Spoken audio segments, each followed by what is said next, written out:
Hello students, welcome to unique classes of right way. आज बच्चे stats 1 के chapter 1 के क्लास 5th में हैं हम लोग, और आज हम लोग करेंगे स्क्यूनेस, मोमेंट एंड कर्टोसिस। इससे डायरेक्टली कोई क्वेश्चन आपके पेपर में नहीं आएगा, इसका कोई भी क्वेश्चन आपके पेपर में नहीं आएगा, लेकिन इसका आइडिया होना चाहिए क्योंकि आपके फर्स्ट चैप्टर में भी कुछ ग्राफ बना रखे हैं, उसमें positively skewed negatively skewed discuss कर रखा है। फिर जब हम लोग नॉर्मल डिस्ट्रीब्यूशन पढ़ेंगे तो भी पढ़ेंगे, टी डिस्ट्रीब्यूशन पढ़ेंगे तो भी पढ़ेंगे। स्क्यूनेस मतलब 3-4 जगह जिक्र है आपके कोर्स में, तो जब स्क्यूनेस पता ही नहीं होगा तो हम कैसे उस टॉपिक को समझेंगे, इसलिए पढ़ाना पड़ता है आपको। ठीक है, तो बच्चे देखना, पहला हेडिंग देना आप लोग स्क्यूनेस।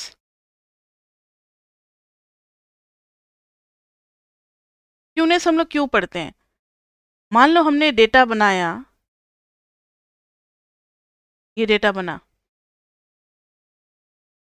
ठीक है, ये जैसा लेफ्ट में है वैसा ही सेम टू सेम राइट में है। इस ग्राफ को हम दो पार्ट में बांट सकते हैं और दोनों पार्ट क्या है, एग्जैक्टली सेम है, जिसको कि हम लोग सिमेट्रिक बोलते हैं। तो it is symmetric in nature, ये डिस्ट्रीब्यूशन सिमेट्रिक है।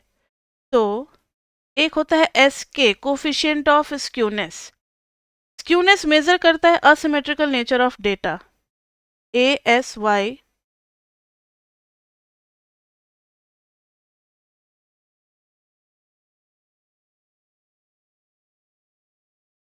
असिमेट्रिकल नेचर ऑफ डेटा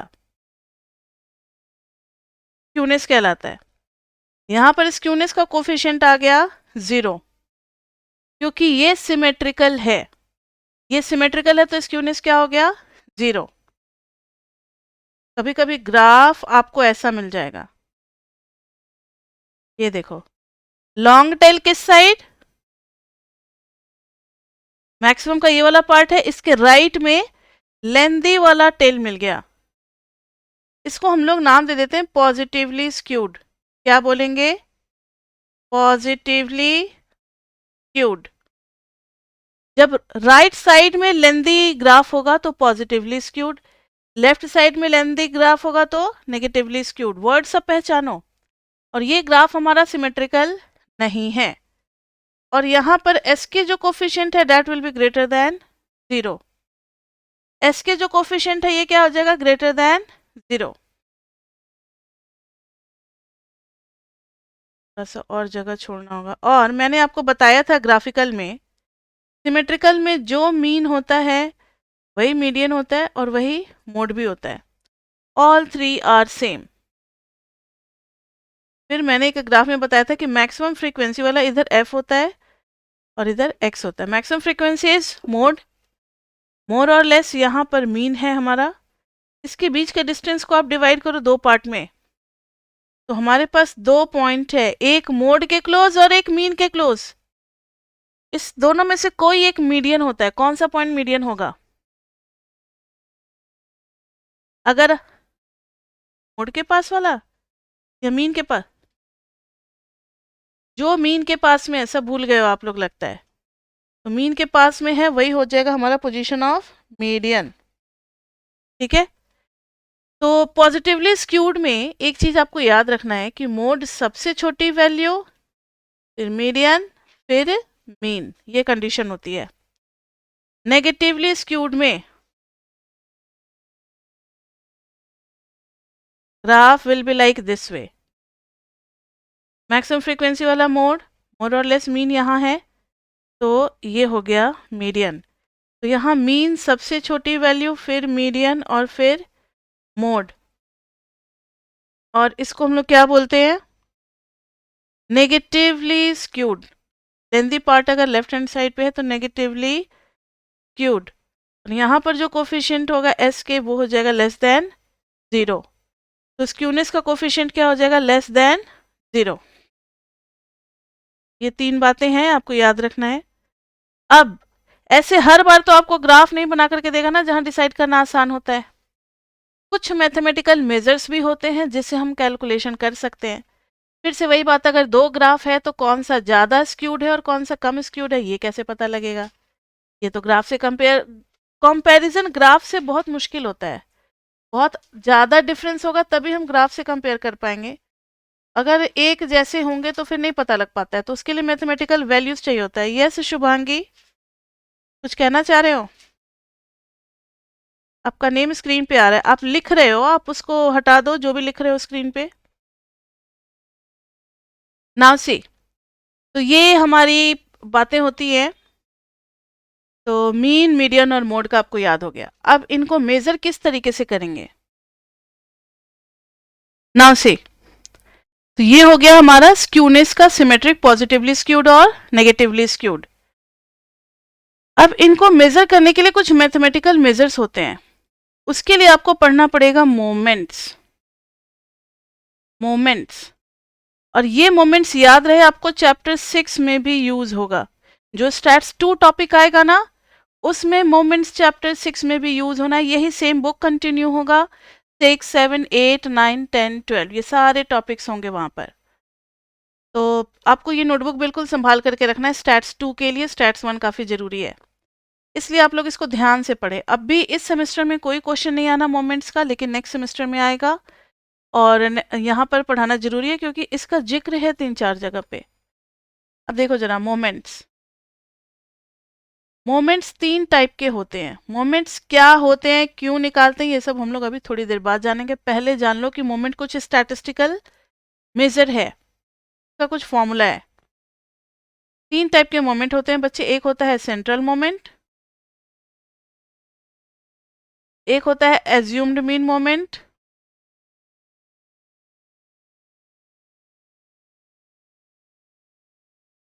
और तीसरा होता है एक्चुअल मीन, नहीं, moment about origin. Moment about origin, और यही है चैप्टर 6 में। चैप्टर 6 में यही पढ़ना है। तो चैप्टर 6 में ये चैप्टर फिर से हम थोड़ी पढ़ाएंगे, ये स्क्यूनेस मोमेंट एंड कर्टोसिस। अभी स्टैट्स 1 में पढ़ा दिया, वहां से फॉर्मूला बता देंगे कि हम लोगों ने पहले पढ़ रखा है, और सीधा उस फॉर्मूले के साथ हमें काम करना होगा। तो यहाँ ध्यान दो, सेंट्रल मोमेंट को हम लोग रिप्रेजेंट करते हैं μ1, μ2, μ3 एंड μ4 के साथ। होते तो और भी बहुत सारे मोमेंट है, 20, 25, 50, बहुत सारे हो सकते हैं, लेकिन सिर्फ अभी हमें 4 की ही जरूरत है। जो हम नेचर ऑफ ग्राफ डिस्कस करना चाहते हैं उसके लिए 4 मोमेंट ही काफ़ी है। एज्यूम्ड मीन मोमेंट को बच्चे हम लोग μ1 डैश, μ2 डैश, μ3 डैश, μ4 डैश।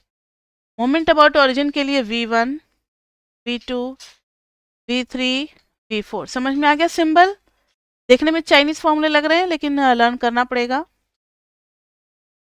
ध्यान से सुनो, μ1 का फॉर्मूला हो जाएगा summation x minus x mean upon n। कोई मुझे बताएगा इसकी वैल्यू क्या होगी?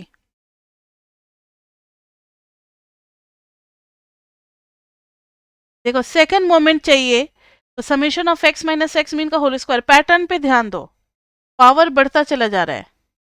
Summation of x minus x mean का क्यूब, क्यूब का summation upon n, μ4 summation of x minus x mean का पावर 4 बाई n। अभी तक आप लोगों के दिमाग में नहीं आया कि यहाँ पर क्या आएगा, यहाँ क्या आएगा? जल्दी बताओ। μ1, μ1 इज ऑलवेज 0 किसी भी डिस्ट्रीब्यूशन के लिए, कोई सा भी दे दे, क्योंकि sum of all the deviations taken from actual mean is always 0। ये मीन की पहली प्रॉपर्टी, जिसको हम लोगों ने स्टैंडर्ड डेविएशन में भी यूज किया था, और कहाँ यूज कर रहे हैं? स्क्यूनेस में भी यूज कर रहे हैं, मोमेंट में। ठीक है, ये तो 0 आपने बता दिया। अब ये बताओ तो जाने आप लोगों को कि आप लोग रिवाइज करके बैठते हो क्लास में।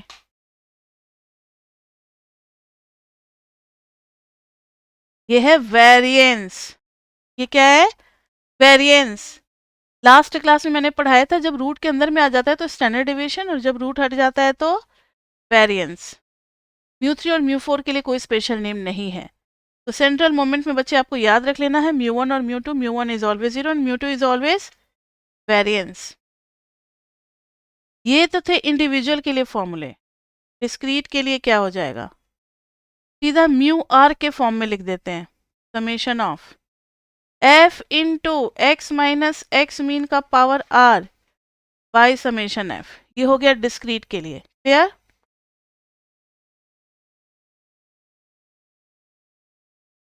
समझ में आई बात या नहीं? ये आर चेंज होता रहेगा, फर्स्ट मोमेंट चाहिए आर की जगह 1 डाल दो।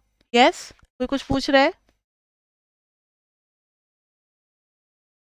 नहीं, स्टैंडर्ड डिवीजन का स्क्वायर होता है वेरिएंस ना, बताया था मैंने लास्ट क्लास में, तो वेरिएंस हुआ है। वेरिएंस इज स्टैंडर्ड डिवीजन का स्क्वायर। ठीक है? अब देखो कॉन्टिन्यूअस के लिए सेम फॉर्मूला होगा, बस फर्क हो जाएगा। कभी कभी कैलकुलेशन को इजी बनाने के लिए by h to the power r upon summation f और into h to the power r भी करना पड़ेगा।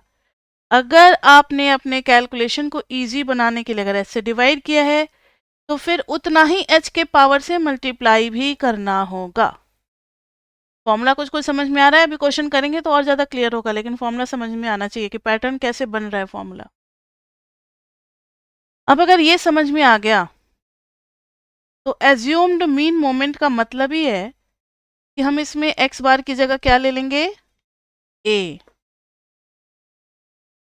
तो म्यू आर डैश का फॉर्मूला क्या हो जाएगा? Summation of x minus A to the power r upon N.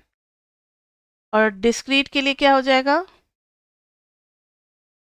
Mu r dash equal to summation of f x minus A to the power r by summation F.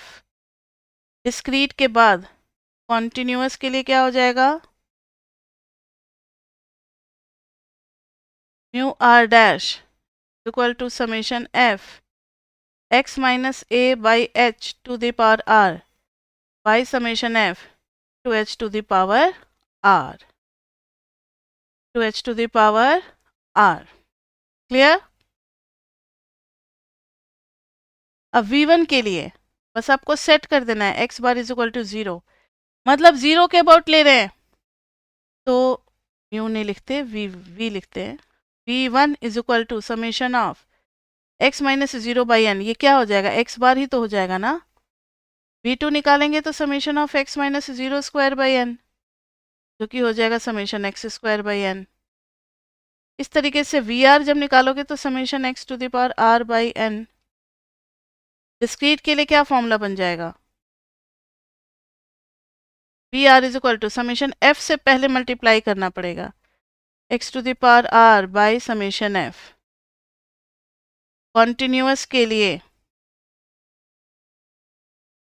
Summation f, जो middle value निकाली है अगर उसको H से divide किया है तो फिर h to the power r से मल्टीप्लाई भी करना होगा। क्लियर? ये तीनों केसेस में हम लोगों ने फॉर्मूला देख लिया, लेकिन अभी ये तो खैर हम लोग को चैप्टर 6 में यूज होगा, मोमेंट अबाउट ओरिजिन। और सिर्फ दो ही मोमेंट हमें यूज करने हैं, कौन से? v1 और v2, बस दो का फॉर्मूला आपको चैप्टर 6 में यूज होगा। लेकिन अभी फिलहाल हमें μ1 μ2 μ3 μ4 ये चारों चाहिए। ये चारों किस लिए चाहिए? तो ध्यान से सुनो। 4 मेजर कोफिशिएंट्स, ध्यान से सुनो।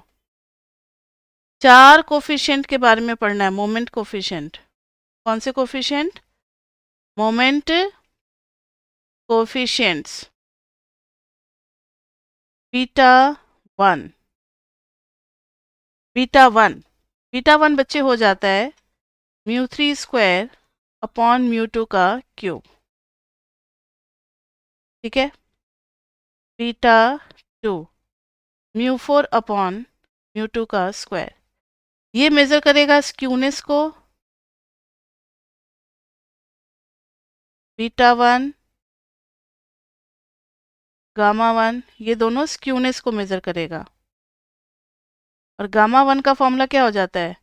रूट अंडर बीटा 1, यानी μ3 अपॉन μ2 का क्यूब अंडर रूट। बीटा 2 हो गया। अब गामा 2 करेंगे तो ये आ जाएगा बीटा 2 माइनस 3। और आपको बता दें कि बीटा 2 और गामा 2 ये दोनों ही क्या मेजर करते हैं? कर्टोसिस। अभी तक आपने स्क्यूनेस के बारे में तो पढ़ लिया, कर्टोसिस के बारे में आपको अभी पता ही नहीं है। तो अब ध्यान से सुनो जो बता रहे हैं आपको। थोड़ा देर पेशेंस रखो, फिर सब कुछ सारी चीजें खुल जाएंगी तो आपको आसानी से समझ में आएगा। नोट, अगर बीटा वन निकालते हैं, देखो थर्ड मोमेंट निकाल लिया, सेकेंड मोमेंट निकाल लिया और फॉर्मूला में पुट कर दिया। बीटा वन अगर पॉजिटिव आ जाता है तो positively skewed, similarly for gamma one also. Beta two अगर नेगेटिव आ जाता है तो नेगेटिवली स्क्यूड। अब गामा वन क्यों निकालते हैं? बच्चे क्वेश्चन पूछते हैं कि मैम जब बीटा वन है ही तो गामा वन की जरूरत क्या पड़ गई? समटाइम्स, ध्यान से देखना, sometimes mu three is negative, तो फॉर्मूला कहता है स्क्वायर कर दो। अब म्यू थ्री आ रहा है नेगेटिव, लेकिन बीटा वन उसको स्क्वायर करके ले रहा है, तो नेगेटिव होते हुए भी पॉजिटिव वैल्यू आएगी बीटा वन की। गामा वन फिर हमें रास्ता दिखलाएगा, अगर म्यू थ्री नेगेटिव है तो नेगेटिव आएगा, अगर म्यू थ्री पॉजिटिव है तो पॉजिटिव आएगा। देन जब म्यू थ्री नेगेटिव होता है then gamma one is better then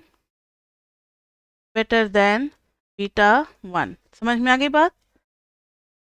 अब बात आती है कर्टोसिस की, कि मैम कर्टोसिस तो आपने बता दिया कि दो कर्टोसिस निकालने के काम आते हैं, लेकिन कर्टोसिस होती क्या चीज है, किस बला का नाम है कर्टोसिस? ध्यान से सुनो, हमारे जितने भी प्रोबेबिलिटी डिस्ट्रीब्यूशन होते हैं ना, पढ़ेंगे आगे हम लोग, वो सब बेल शेप्ड होते हैं। कैसे होते हैं? Bell shaped. मंदिर के घंटा को देखा है? बिल्कुल वैसा ही शेप। इसको हम लोग कहते हैं नॉर्मल कर्व। नॉर्मल कर्व के लिए बीटा टू की वैल्यू फिक्स है, कितनी होगी? 3।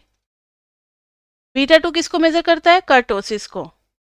तो बीटा टू की वैल्यू होगी 3, तो ये कहलाएगा नॉर्मल कर्व। अगर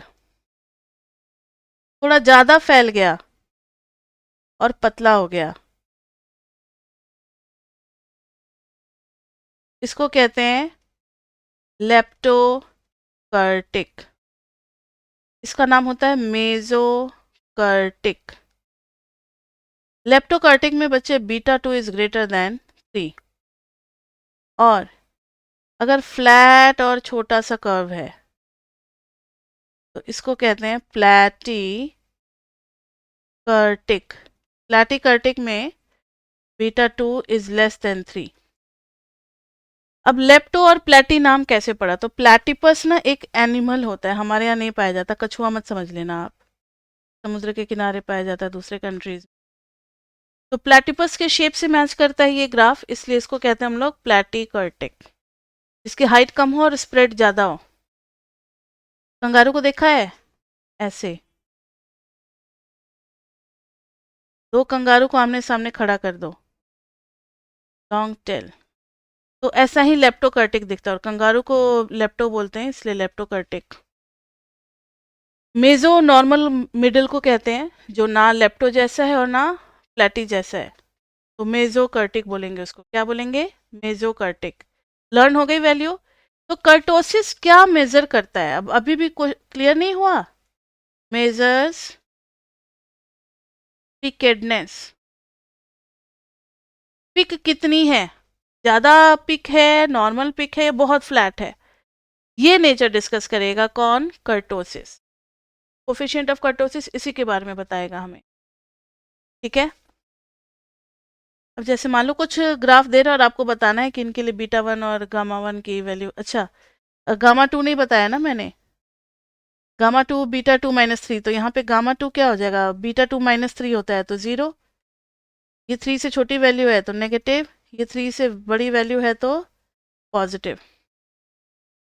अब कुछ ग्राफ बना रहे हैं और आपको बताना है कि इनके शेप को देख करके इनका बीटा वन और बीटा टू क्या होगा।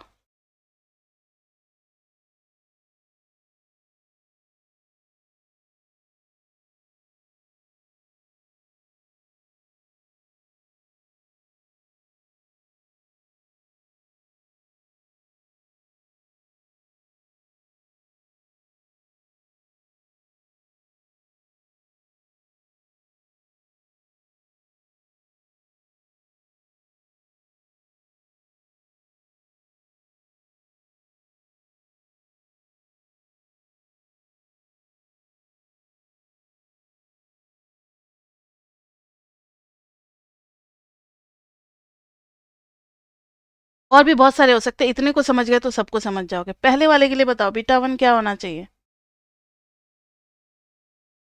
बीटा 1 3, 0। बीटा 1 स्क्यूनेस मेजर करता है, पहला वाला ग्राफ तो सिमेट्रिकल है, तो बीटा 1 क्या हो जाएगा? 0। बीटा 2 हो जाएगा 3। यहाँ पे बीटा 1 और बीटा 2 बताना है, यहाँ बीटा 1 और बीटा 2 बताना है। सेकेंड ग्राफ जो है वो आपका कैसा है? सिमेट्रिकल है? पूछ रहे हैं आपसे, आपको जवाब देना, सिमेट्रिकल है या नहीं? No ma'am. और लॉन्ग टेल किस साइड है, राइट साइड है या लेफ्ट साइड है? तो पॉजिटिवली स्क्यूड हो गया, इसलिए बीटा 1 ग्रेटर देन 0। बीटा 2 क्या होगा? नॉर्मल दिख रहा है तो 3। यहाँ पर बीटा 1 भी ग्रेटर देन 0 और बीटा 2 भी ग्रेटर देन 3, पतला और लंबा। यहाँ पर क्या है? ये फ्लैट है। बीटा 1 ग्रेटर देन 0 और बीटा 2 लेस देन 3। इधर क्या हो गया? बीटा 1 लेस देन 0 क्योंकि नेगेटिवली स्क्यूड है, और बीटा 2 भी greater than 3।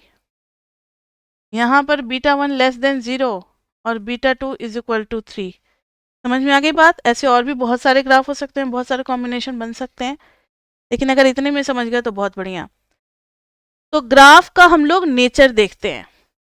क्यूनेस, moment and kurtosis, ये ग्राफ का नेचर बताएगा कि ग्राफ का शेप कैसा है।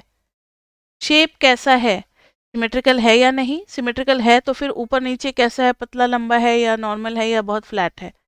ये सारा कुछ बताएगा हमें moment coefficient of skewness and kurtosis. कौन कौन से हैं? बीटा 1, गामा 1, बीटा 2 और गामा 2।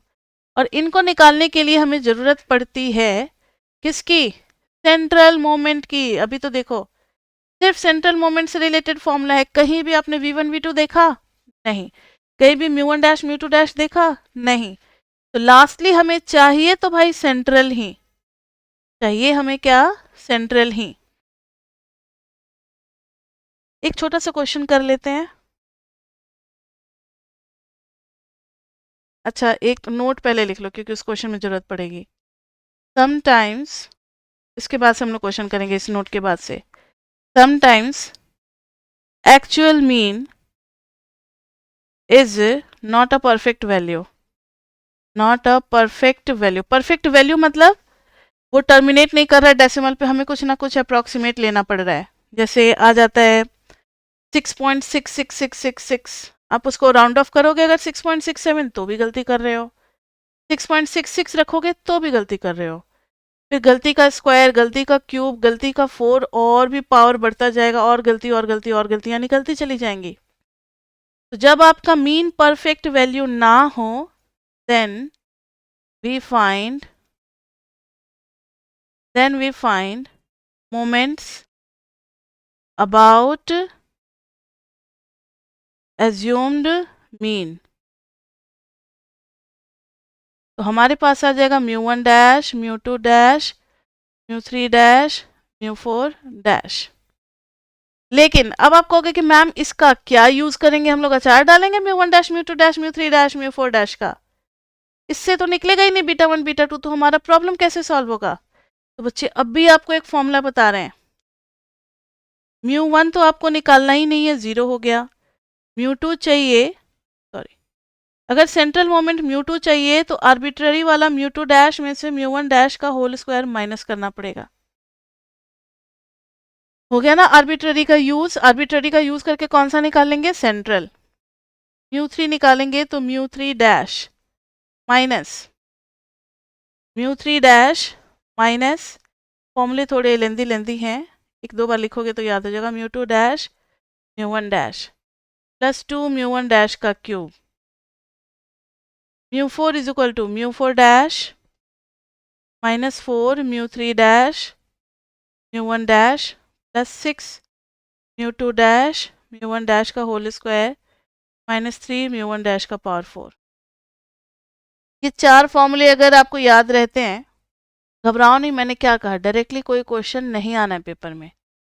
अब आप ये फॉर्मूला रटने मत बैठ जाना, बस आपको पता है कि हमारे पास फॉर्मूला लिखा हुआ है, जब जरूरत पड़ेगा हम इसको देख करके यूज कर लेंगे। तो RHS में एज्यूम्ड मीन वाले डालेंगे तो LHS में क्या आ जाएगी? हमारी सेंट्रल मोमेंट आ जाएगी। सेंट्रल मोमेंट के बाद बीटा 1 निकल जाएगा mu 3 square upon mu 2 cube करके, और बीटा 2 निकल जाएगा म्यू 4 अपॉन म्यू 2 का स्क्वायर करके। क्लियर बच्चे? अब एक क्वेश्चन करते हैं इसके ऊपर।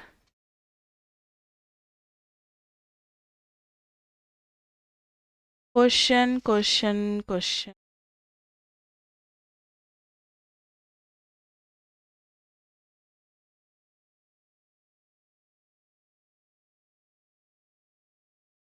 Find the nature of graph.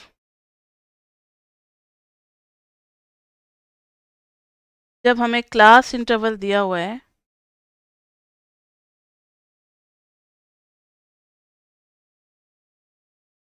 20 to 30,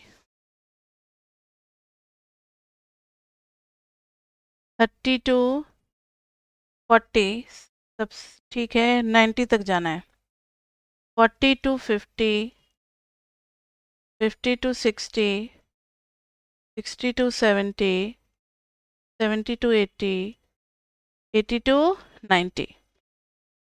frequency हमें दे रखी है बच्चे 5, 14, 20, 25, 17, 11, 8।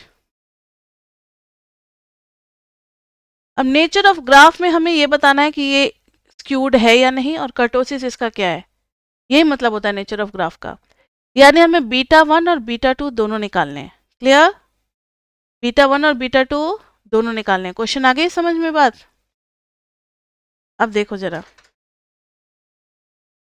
सबसे पहले मोमेंट का आप फॉर्मूला लिख लो। मतलब समझो कि किस तरीके से निकालेंगे, तो मोमेंट के थ्रू निकालेंगे। मोमेंट के लिए हमें जरूरत पड़ेगी मिडिल वैल्यू की। तो x is equal to middle value. Middle value 20 से 30 में कितना आ जाएगा? 25, this is 35, this is 45, 55, 65, 75 and 85। x की वैल्यू आ गई। अब आपको क्या करना है कि एज्यूम्ड मीन से डेविएशन ले लेना है। एज्यूम्ड मीन से डेविएशन ले लेना है, क्योंकि आपको पता है कि म्यू 1 डैश निकालेंगे तो summation f into x minus a upon h upon summation f, यानी क्यों ना हम इसी को d मान लें और अपॉन में समेशन f कर दें, where d is equal to x minus A by h. तो म्यू 2 डैश क्या हो जाएगा? Summation f into d square upon summation f। Mu 3 dash क्या हो जाएगा? Summation f into d cube upon summation f। Mu 4 dash क्या हो जाएगा? Summation f into d 4 upon summation f। Now see, तो सबसे पहले x माइनस ए किसको ले लें एज्यूम्ड मीन? जल्दी बताओ बच्चे।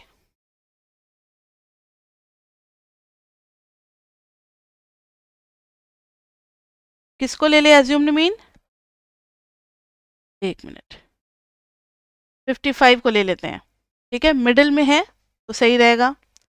अब आप डेविएशन निकालो। 25 माइनस 55 इज माइनस 30, 35 माइनस 55 20, 10, 0, 10, 20, 30। अब आपको d निकालना है। d is equal to x minus A by h. H कितना है? हर क्लास का गैप है 10। -3, -2, -1, 0, 1, 2, 3। अब आपको चाहिए f into D. First moment के लिए म्यू 1 डैश के लिए f इंटू डी चाहिए। तो ये रहा फ्रीक्वेंसी। फ्रीक्वेंसी को किससे मल्टीप्लाई कर दोगे? d से। कितना आ जाएगा? 5 इंटू -3 -15, 14 टू जा -28, -20, 0, 17, 22, 24। अब क्या करेंगे? f इंटू डी स्क्वायर निकालेंगे, सेकेंड मोमेंट के लिए चाहिए होगा। तो एफ डी तो है ही हमारे पास। एक बार और d मल्टीप्लाई कर दोगे तो कहाँ चले जाओगे? F D square. ये रहा डी, मतलब इन्हीं दोनों कॉलम को मल्टीप्लाई कर देना है। तो -15 इंटू 3 45, 56, 20, 0, 17, 44, 72। अब आपको चाहिए f इंटू डी क्यूब, और फिर एक और चाहिए होगा f इंटू डी 4। 4 मोमेंट निकालने होते हैं ना। f इंटू डी क्यूब आ जाएगा बच्चे, इन्हीं दोनों को मल्टीप्लाई कर दोगे। किसको? d और f d स्क्वायर को। f एक बार आएगा और d का क्यूब हो जाएगा। ये आ जाएगा -135। This is -112, -20, 0, 17, 88, 216। f into d 4 405। Next is 224, 20, 0, 17, 176, 648। सबका सम चाहिए हमें, चारों का सम। Summation f d is 0। आप देखोगे तो ये 0 आएगा। This is 254, this is 54 and this is 1490। देखो जरा बच्चे, सबकी वैल्यू को डालेंगे तो फर्स्ट वाला तो वैसे ही 0 आ गया, समेशन एफ डी ही 0 था। इसमें 2 f इंटू डी स्क्वायर का सम कितना आ गया था? 254। 254 बाई समेशन एफ तो हमने निकाला ही नहीं। 14, 5, 19, 39 और 5, 34 और 254, 54 और 7, 61 और 10, 71, 72 और 10, 82 और 8, 90, 100 है यहाँ पर, 100 ही होगा। तो ध्यान से सुनो, 254 बाई 100, ये कितना आ गया? 2.54। थर्ड आर्बिट्ररी मोमेंट आ जाएगा 54 बाई 100, दैट इज 0.54। अब ये फोर्थ को इससे डिवाइड कर देंगे, एफ डी की वैल्यू को। 1490 बाई 100 कितना आ गया? 14.9। अब अभी थोड़ी देर पहले मैंने आपको फॉर्मूला बताया था, आपको याद होगा। μ1 is equal to 0, μ2 is equal to μ2 dash minus μ1 dash का होल स्क्वायर। तो μ2 निकालो, μ2 डैश 2.54 माइनस μ1 डैश का होल स्क्वायर, ये 2.54 ही रह गया। μ3 निकालेंगे तो μ3 dash minus 3 μ2 dash μ1 dash plus 2 μ1 dash का क्यूब। μ3 डैश कितना आया था? 0.54 माइनस 3 μ2 डैश 2.54, लेकिन ये तो 0 है, ये तो 0 है, और प्लस में 2 इंटू μ1 डैश का क्यूब 0, 0.54 ही रह गया। अच्छा, एक मिनट, कहाँ पे गलती हुई है? कुछ आइडिया लगा? देखो, हमने यहाँ पर डिवाइड किया हुआ है h से d में, तो फिर उतने ही पावर से हमें मल्टीप्लाई करना होगा। यानी यहाँ पर h स्क्वायर से, तो यहाँ पर 100 से 100 कैंसिल, 254 आ गया। यहाँ पर 10 के क्यूब से तो एक 10 बच गया, तो ये आ गया 540। समझ में आ गई बात? यहाँ पर h का पावर 4 आएगा, यानी 10 टू द पावर 4, तो 2 से 2 कैंसिल, फिर भी एक 3, मतलब 3 पावर तो रह ही गए, तो 149000, 149000।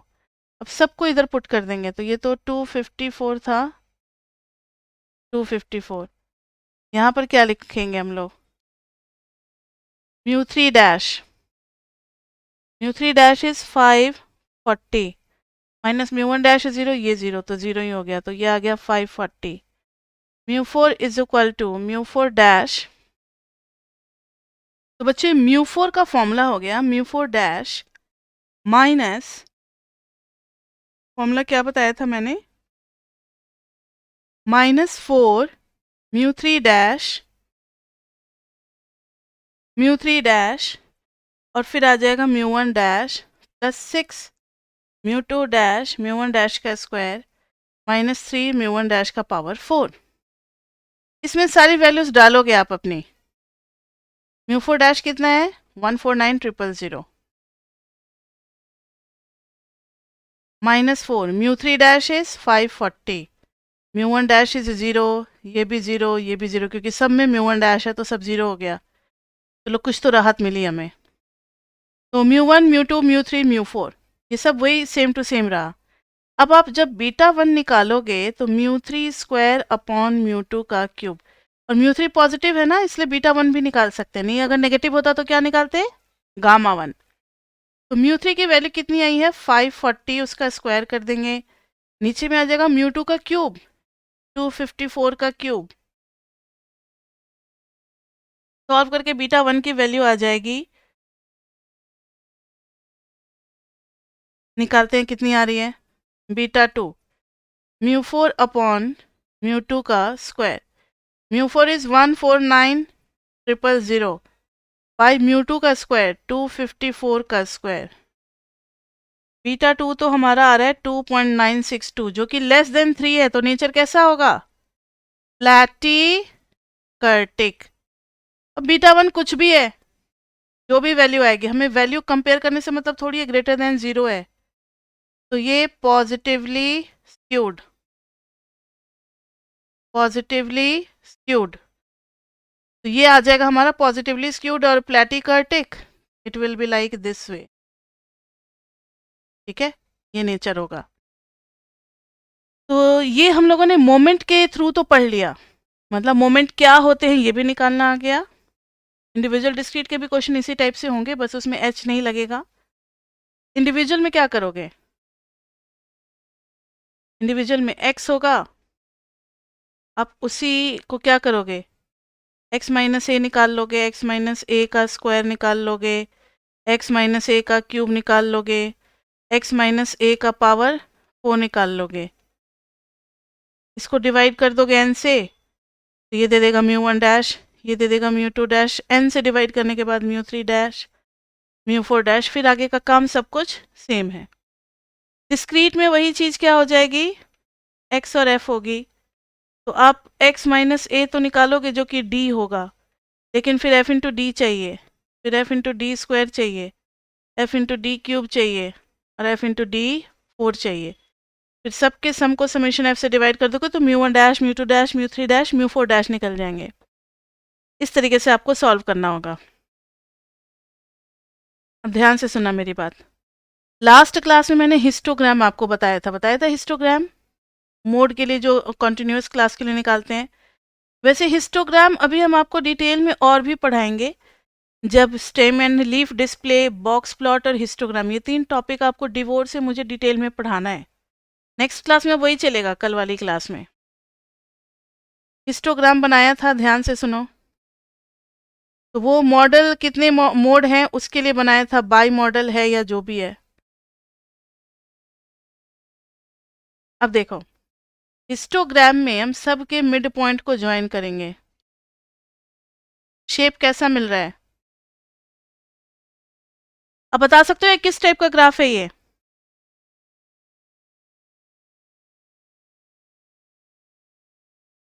Positively skewed. अभी हम यूनी मॉडल क्यों डिस्कस करेंगे, ठीक है यूनी मॉडल भी सही है, लेकिन अभी तो स्क्यूनेस पढ़ा है ना, तो पॉजिटिवली स्क्यूड और नॉर्मल है, ये लेप्टो है या प्लेटी है, मेजोकर्टिक है, ये नॉर्मल है। ना बहुत ज़्यादा थिन ग्राफ दिख रहा है, ना बहुत ज़्यादा फ्लैट ग्राफ दिख रहा है, ठीक ठीक दिख रहा है, तो मेजोकर्टिक लिख सकते हैं और पॉजिटिवली स्क्यूड। समझ में आ गई बात। तो यही नेचर हम लोग डिस्कस करते हैं। तो अभी तो मैंने आपको मोमेंट के थ्रू बताया, कुछ केसेस में विदाउट मोमेंट भी देखा जाता है, तो वो सिर्फ कोफिशिएंट ऑफ स्क्यूनेस है। तो अब लास्ट टॉपिक का हेडिंग देना, some other without moment, heading देना without moments some other coefficient of skewness. बस 5 मिनट और लगेगा।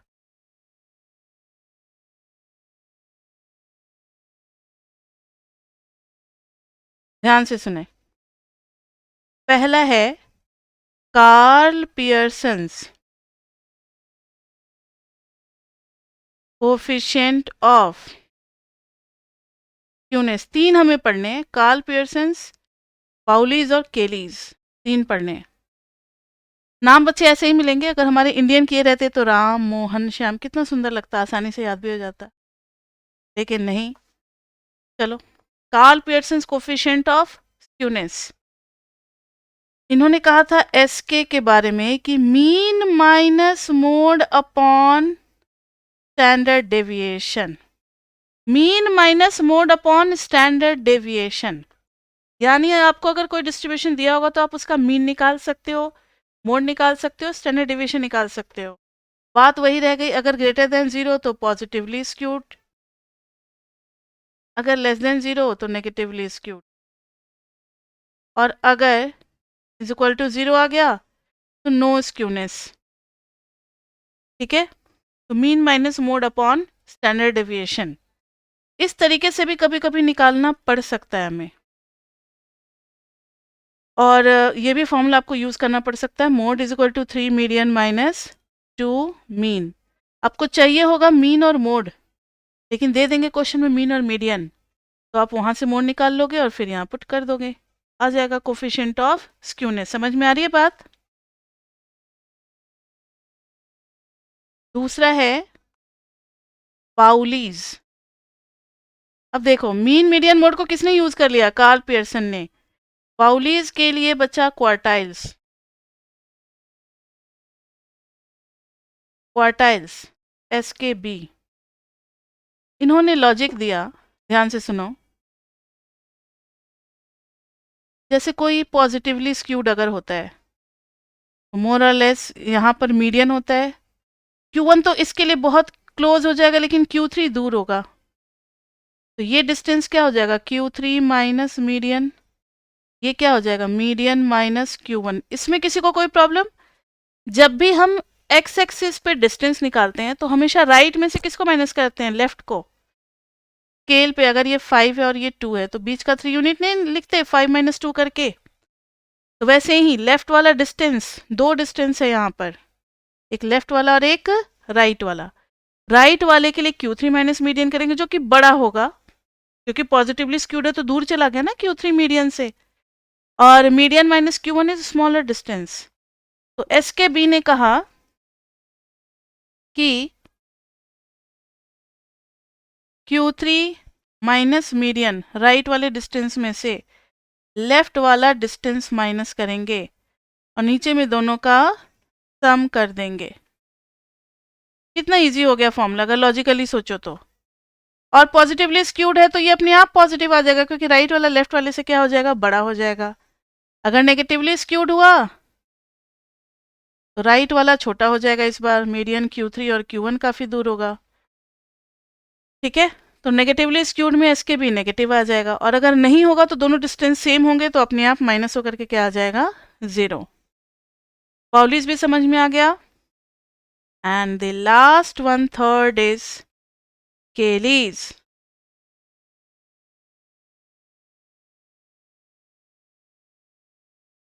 अब केलीज के पास रास्ता ही क्या था?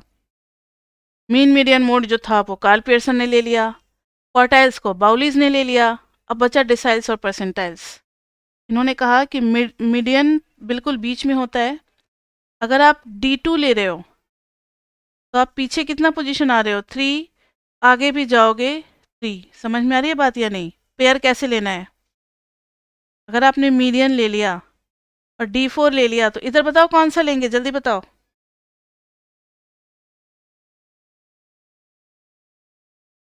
मीडियन एक्चुअली में D5 होता है।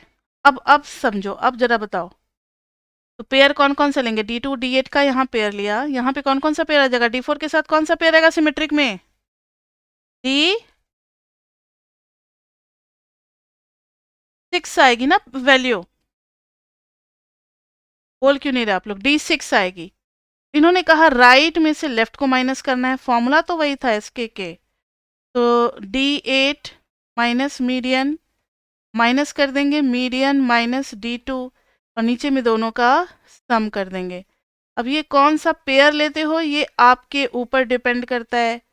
कोई चाहे तो D2 D8 का पेयर ले सकता है, कोई चाहे तो D4 D6 का, कोई चाहे तो D3 और D, इधर आगे दो पीछे तो D7 दो आगे। समझ में आ गई बात, पेयर ले सकते हैं। ऐसे उन्होंने परसेंटाइल के बारे में भी बताया था कि P50 इज एग्जैक्टली मिडिल। अगर मैंने इधर P23 लिया तो इधर क्या लेंगे,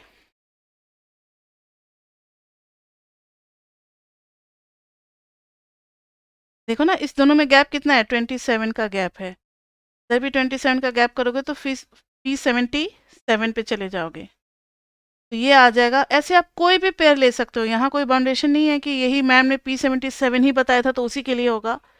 72 65 किसी के लिए भी पेयर बना सकते हो। मीडियन माइनस P23, नीचे क्या आ जाएगा, P77 minus median plus median minus P23। अब इन सब पे न्यूमेरिकल नहीं करना हमें, क्योंकि एग्जाम में तो क्वेश्चन आना नहीं है, बस आपको थोड़ा बहुत आइडिया मैंने दे दिया। ये आपको पता होना चाहिए, क्योंकि ये स्टैट्स फिर आपको दोबारा पढ़ने का मौका नहीं मिलेगा। इतना पढ़ा दिया तो अब आपके MA इको में कोई भी एंट्रेंस दोगे, MBA वगैरह सब जगह ये स्टैट्स काम आएगा। और मैंने अपना काम आसान बनाया है। थोड़ा सा शुरुआत में पेन ले लेने से, प्रेशर लेने से ये होता है कि आगे अब हम जब भी कोई टर्म चाहेंगे फटाक से यूज़ कर देंगे, आपको सब कुछ पता होगा। बच्चे इस कर्व का स्क्यूड, ये कर्व का पॉजिटिवली स्क्यूड होगा इसलिए β1 ग्रेटर देन 0। बच्चे इसमें हम लोग मीन मीडियन मोड ऐसे निकालेंगे, तो सब कुछ अब हम कहीं भी फ्रीली यूज़ कर सकेंगे। इसलिए हम लोग अपना काम आसान बना रहे हैं। ये मत सोचना कि मैम इतना मेहनत क्यों कर रही हैं, मेहनत कर रहे हैं लेकिन आगे फिर ये मेरे लिए ईजी होने वाला है आपको एक्सप्लेन करते वक्त। तो ये टॉपिक में तो बच्चे इतना ही है। जाते जाते आपको स्क्यूनेस का आइडिया हो गया, कर्टोसिस का आइडिया हो गया। अब मुझे बताओ कि जो नॉर्मल कर्व होगा, चैप्टर 4 में हम लोग पढ़ेंगे ये चीज़, नॉर्मल कर्व, वहाँ भी एक बार हम लोग डिस्कस करेंगे। नॉर्मल कर्व सिमेट्रिकल होता है तो इसका β1 कितना हो जाएगा, जल्दी बताओ, 0। β2 क्या हो जाएगा, 3। ये चीज़ हम लोग चैप्टर 4 में डिस्कस करेंगे, प्रॉपर्टीज ऑफ नॉर्मल कर्व में। Since it is symmetrical so β1 is 0, since it is mesokurtic hence β2 is equal to 3। और ये सेमेस्टर 4 में भी यूज़ होगा, सेमेस्टर 5 में भी यूज़ होगा, ठीक है। जारक्यू बेरा टेस्ट भी इस पर डिपेंड करेगा, जो कि हम लोग सेमेस्टर 4 में पढ़ेंगे, ठीक है। तो बच्चे स्टैट्स में इतना हो गया। आज कौन सी क्लास थी, नंबर किसी को याद है, 5th थी। Next class will be class 6th, जिसमें हम लोग चैप्टर 1 के स्टैट्स 1 में जो टॉपिक कवर करेंगे वो हम आपको बता दें। टॉपिक अब रह गया है stem and leaf display. Stem and leaf display, box plot, histogram and trimmed mean. ये इतना कवर करने का कोशिश करेंगे क्लास 6th में। अगर ये सब कुछ हो गया तो ठीक है, फिर एक क्लास और लगेगी 7th, उसमें हम लोग थ्योरेटिकल जो है आपका सेक्शन 1.1 बुक का वो कवर करेंगे। तो नेक्स्ट क्लास में आपकी बुक से 1.2 और 1.3 हम लोग कवर अप करने वाले हैं, ठीक है। तो उसके बाद से हमारा चैप्टर 1 कंप्लीट हो जाएगा। उसके बाद से फिर हम लोग असाइनमेंट और पीपी पे चलेंगे। तो अभी तक के लिए बच्चे बस इतना ही, फिर हम लोग मिलते हैं नेक्स्ट क्लास में इन टॉपिक्स के साथ, स्टेम एंड लीफ डिस्प्ले और box plot, histogram, trimmed mean, इन सब के साथ, ठीक है। पढ़ने में बहुत ही मजा आएगा, वो सब इंटरेस्टिंग टॉपिक है और वो तो आपके डिवोर बुक में भी मेंशन किया हुआ, तो एग्जाम में आ सकता है। आज तक मैंने जो पढ़ाया उसमें से कौन कौन सी चीज़ें आपके एग्जाम में आ सकती है, तो mathematical properties of mean, mathematical properties of standard deviation, skewness moment kurtosis से एग्जाम में कुछ नहीं आना अभी, वो चैप्टर 6 में आएगा। तो इतना ही आएगा, स्टैंडर्ड डेविएशन और मीन दोनों की प्रॉपर्टीज, ठीक है। तो इतना आपको कवर कर लेना है बच्चे, ठीक है। अब मिलते हैं हम लोग नेक्स्ट क्लास में। और हर क्लास में हम बार बार बोलते हैं कि आप लोग रिवाइज करके बैठा करें, रिवाइज करके नहीं बैठोगे प्रॉब्लम होगी, वो प्रॉब्लम फिर कोई नहीं सॉल्व कर सकता, आप ही को करना पड़ेगा, ठीक है बच्चे। तो अभी इतना ही, मिलते हैं कल, bye bye bye bye bye.